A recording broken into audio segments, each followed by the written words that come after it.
Welcome to Noetic Bloom, where I discuss mental health and autonomous change.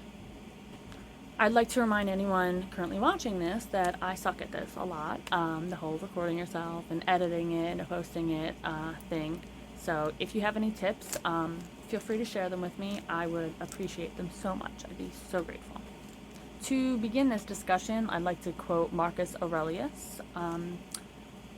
He was the last of the 5 good emperors of Rome, and my personal favorite philosopher.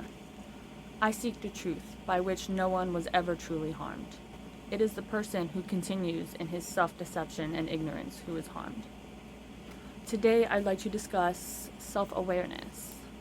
I have chosen self-awareness as my first real topic to address because it is my personal belief that it is the utmost important facet of true change.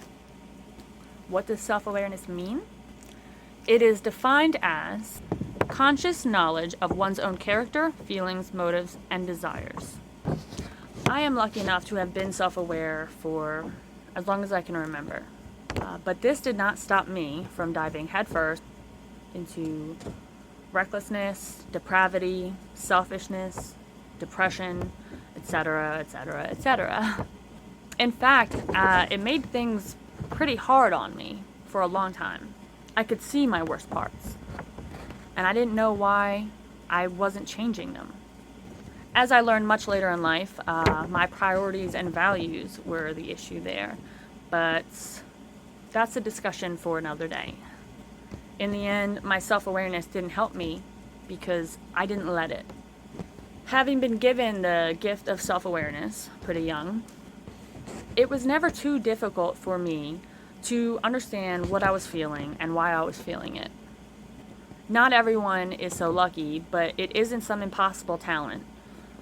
It's fairly simple. It's just that many, if not most people, have a very difficult time admitting that they have a hand in this fallen world. You are just as flawed as your neighbor.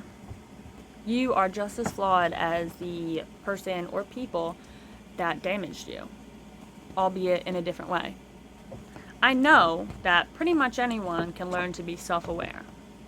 You just have to have the capacity to see and accept your flaws and have the desire to change. That's all it takes. I believe self-awareness to be the first step to being better for obvious reasons. As I've already stated, you cannot fix what you don't know is wrong.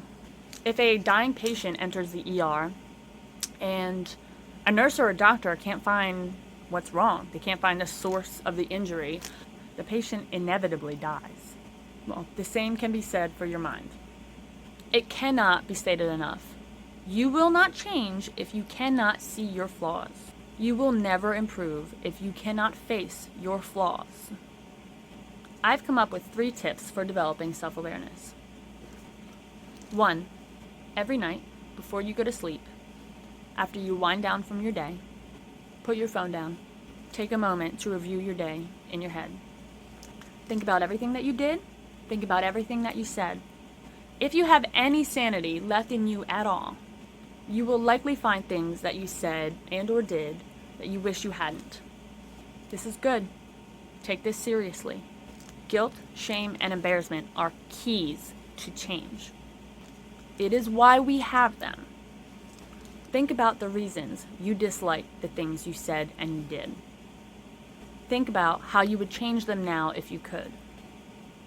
Now take that with you into tomorrow. Shame is a valuable tool. Do not overlook it. Number 2, try to find the root of an individual flaw. One at a time, baby steps. Maybe focus on one per week if you can. Trace it as far back as you can. Figure out where this flaw stems from. Don't let the answer upset you. This is about understanding yourself so that you can change, not placing blame on others for your flaws.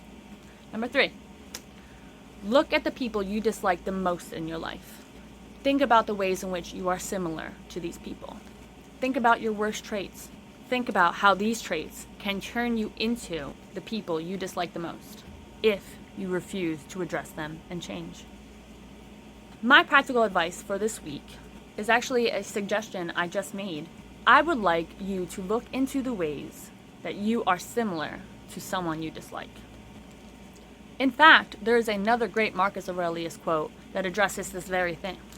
So screw it, this episode will have 2 quotes. Whenever you are about to find fault with someone, ask yourself the following question. What fault of mine most nearly resembles the one I'm about to criticize? Alright guys, that's it for today. Please like, subscribe, comment. Let me know if you appreciate what I'm doing. I know I appreciate any and all of you that may be watching, now or in the future. It cannot be said enough. I'm very grateful. Keep trying, guys. Godspeed.